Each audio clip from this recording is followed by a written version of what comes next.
Generation Zee खे ॿुधाईंदो हलां त हिनखे कैसेट सॾियो वेंदो हुयो, जेको डिवाइस हिनखे वॼाईंदो हुयो उनखे टेप रिकॉर्डर सॾियो वेंदो हुयो। कैसेट में हिकु रेबिन हूंदी हुई जंहिं ते गाना रिकॉर्ड कया वेंदा हुआ। जॾहिं कैसेट वॼंदी हुई त कैसेट जा ॿई फीता घुमण लॻंदा हुआ। अहिड़ी तरह कैसेट जी रेबिन खे टेप रिकॉर्ड में नसब थियल हेड नाले हिकु डिवाइस मां गुज़ारियो वेंदो हुयो, जेका लाउड स्पीकर में रिकॉर्ड थियल गीत वॼाईंदी हुई।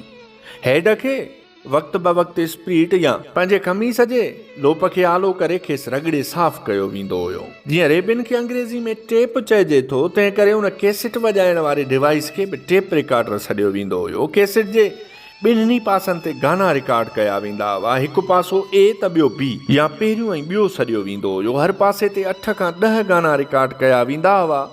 ही कैसेटूं प्लास्टिक जी ठहियल दॿियुनि में रखियूं वेंदियूं हुयूं। उन दॿियुनि में ख़ूबसूरत काग़ज़ जा रेपर बि हूंदा हुआ, जिन में ॻाइणनि या फिल्मी अदाकारनि जूं तस्वीरूं हूंदियूं हुयूं, जिन ते गीतनि जी फ़हिरिस्त बि लिखियल हूंदी हुई। जॾहिं कैसेट जो पहिरियों पासो ख़तमु थींदो हुयो त टेप मां कढी उनखे घुमाए उनजो ॿियो पासो हलायो वेंदो हुयो। अहिड़ी तरह सां हर पासो अधु कलाक ताईं वॼंदो रहंदो हुयो, यानी पूरी कैसेट ॿुधण में 1 कलाकु लॻी वेंदो हुयो।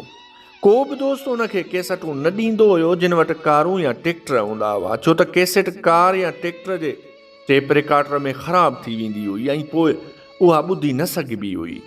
कैसेट जे कंपनियुनि में सोनी, सोनिक, TDK, कोडेक, थर ऐं नाज़ मशहूरु हूंदियूं हुयूं।